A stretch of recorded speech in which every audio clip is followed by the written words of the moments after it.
बिस्मिल्लाहिर्रहमानिर्रहीम। अस्सलाम वालेकुम डियर व्यूअर्स, एजुकेशनल सेंटर में आप सबको खुशामदीद कहता हूँ। आज का जो हमारा टॉपिक है वो थायराइड ग्लैंड है। एंडोक्राइन ग्लैंड हमने शुरू किया है और पिट्यूटरी ग्लैंड जो थे उनके जो हार्मोन थे वो कंप्लीट हो चुके हैं।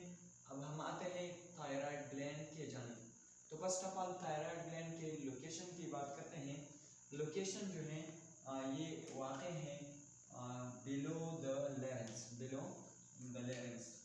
यहाँ पर मैं लिखता हूँ बिलो द लेरेंस के नीचे जिस जगह से ये आवाज़ निकलता है उस जगह को लेरेंस कहा जाता है। तो लेरेंस के नीचे फ्रंट ऑफ ट्रेकिया के सामने और लेरेंस के नीचे ये वाक़ई है। तो ये थी इसकी लोकेशन, लेरेंस के नीचे और ट्रेकिया के सामने। ये देखें, ये लेरेंस है और ये जो है ट्रेकिया है, सांस की नाली है। तो इसके सामने और लेरेंस के नीचे वाक़ई है। इसके अगर हम शेप की बात करें तो ये बटरफ्लाई शेप है, बटरफ्लाई शेप, जिसको हम तितली कहा जाता है। तितली के शक्ल के बराबर है। नेक्स्ट जो है हमारे साथ साइज की अगर हम बात करें तो ये 20 से लेकर 25 सेंटीमीटर तक इसकी साइज है। नेक्स्ट हमारे साथ इसके लोब्स हैं और लोब जो है वो टू लोब्स हैं, one is this and the next one is this. तो इसकी दो लोब्स हैं। इसके बाद हम आते हैं सिक्रेशन की तरफ कि ये कौन से हार्मोन खारिज करते हैं। तो the one is thyroxine and the next one is calcitonin. Thyroxine and the next one is calcitonin. तो थायरॉक्सिन की अगर हम बात करें तो ये आयोडीन कंटेनिंग कंपाउंड है, मतलब कि इसके अंदर हमारे साथ आयोडीन मौजूद है थायरॉक्सिन के अंदर।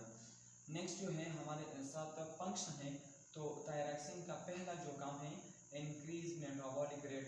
ये जो मेटाबॉलिज्म हमारे जिस्म में होता है, तोड़ फोड़ यानी कैटाबॉलिज्म, एनाबॉलिज्म में चीज़ें इकट्ठे हो जाते हैं, एक नई चीज़ बनाते हैं। कैटाबॉलिज्म में चीज़ें तोड़ते हैं। तो ये जो मेटाबॉलिक प्रोसेस है, जितनी भी सरगर्मियाँ हैं हमारे जिस्म के अंदर, उसको इंक्रीज करता है। तो अगर इसने मेटाबॉलिक रेट को इंक्रीज किया तो हीट प्रोडक्शन भी होगा। तो सेकंड इसका काम क्या है, heat production. The one is metabolic rate and the next one is heat production. Next जो है सेक्सुअल डेवलपमेंट और ग्रोथ, यानी टेस्टिस है, ओवर है, इसके अलावा हमारे साथ ग्रोथ को भी ये बढ़ाता है। तो ये मेन काम है किस चीज़ की, थायरॉक्सिन की। इसके बाद कंट्रोल थायरॉक्सिन की तरफ आता है कि ये किस चीज़ से कंट्रोल होता है। तो थायराइड ग्लैंड के अंदर ये थायरॉक्सिन है। थायरॉक्सिन या thyroid gland need iodine for the synthesis of thyroxine. अगर हम चाहते हैं कि थायरॉक्सिन हमारे जिस्म में तैयार हो जाए तो इसके लिए आयोडीन की ज़रूरत है, क्योंकि थायराइड ग्लैंड को TSH हुक्म देता है और थायराइड ग्लैंड फिर थायरॉक्सिन को खारिज करता है, लेकिन इसकी खारिज करने के लिए आयोडीन की ज़रूरत है। एक दफ़ा फिर देखें, थायराइड ग्लैंड TSH की उनकी बरदार है। तो थायराइड ग्लैंड थायरॉक्सिन को खारिज करेंगे, लेकिन अगर इसके पास क्या हो, आयोडीन हो। इसके बाद हम आते हैं एबनॉर्मेलिटीज़ की तरफ। एबनॉर्मेलिटीज़ का मतलब है कि अगर ये कम खारिज हो जाए या ज़्यादा तो फिर कौन से कंडीशन आ जाएंगे। तो फर्स्ट नंबर लेस सिक्रीशन की तरफ आता है कि अगर ये कम खारिज हो जाए तो metabolism will slow, metabolism activity slow हो जाएंगे। लेथर्जी का मतलब है कि ये इंसान लेजी होगा, सुस्त होगा। इसके बाद वेट गेन होगा, इंसान का जो वज़न है वो बढ़ जाएगा। इसके बाद जो नेक्स्ट है लो हार्ट बीट, दिल की धड़कन भी स्लो होगा। एंड नेक्स्ट हमारे साथ ओवर सिक्रेशन की तरफ आते हैं। ये तो हमारे साथ लेस सिक्रेशन थे। ओवर सिक्रेशन में क्या है, मेटाबॉलिज्म वेल फास्ट, एनाबॉलिज्म और कैटाबॉलिज्म की जो एक्टिविटी है वो तेज़ होगा। इसके बाद हाई ब्लड प्रेशर यानी BP बहुत ज़्यादा होगा। नेक्स्ट जो है हाई हीट, गरमाइश भी बहुत ज़्यादा इंसान के जिस्म में पैदा हो जाएगा। एंड द नेक्स्ट वन ये जो सेम है, हाई ब्लड टेम्परेचर या हीट, ये दोनों बराबर है तो ये भी होगा, क्योंकि मेटाबॉलिक एक्टिविटी बहुत ज़्यादा है। इसके बाद हम इसके अलावा एक बीमारी की तरफ आते हैं जिसका नाम गोइटर है, तो उनको भी डिस्कस करते हैं।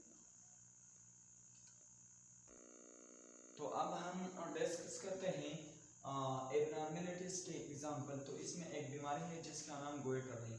गोइटर क्या है?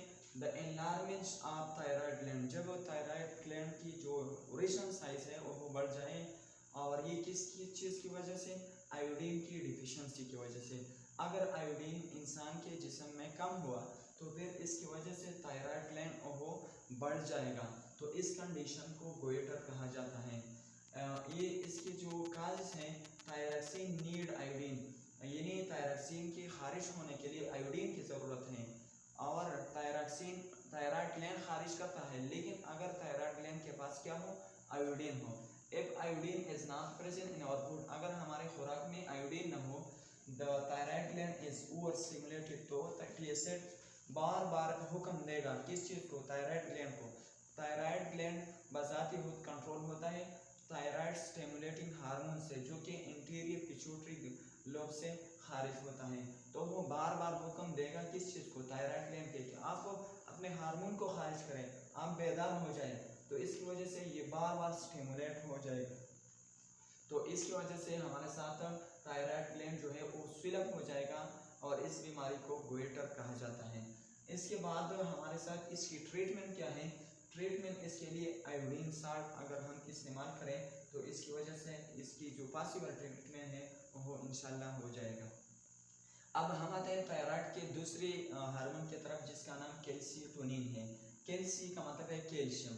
तो ये देखिए, control the extra cellular level of calcium ion.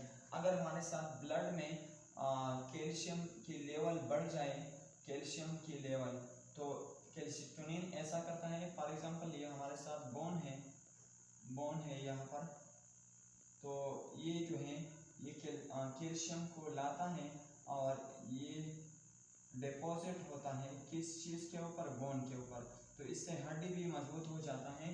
तो कैल्शियोटोनिन का क्या है?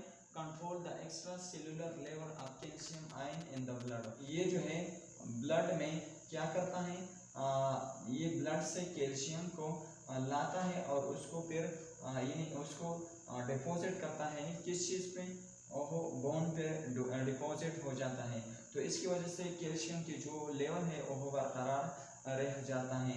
Take the calcium from blood and then deposit on the bone, और अगर ज़रूरत हो तो फिर इसको दोबारा ब्लड में भी ला सकता है। बोन में एक टाइप की सेल है जिसको डिजॉल्विंग सेल कहा जाता है, वो बोन को तहलील करता है, हल करता है, और ये ब्लड में वापस भी आ सकता है। तो ये थी थायराइड ग्लैंड की मेन हार्मोन। इंशाल्लाह इसके बाद हम पेनक्रियास को शुरू करेंगे। तो इंशाल्लाह see you in the next lecture. Thank you so much for watching. अस्सलाम।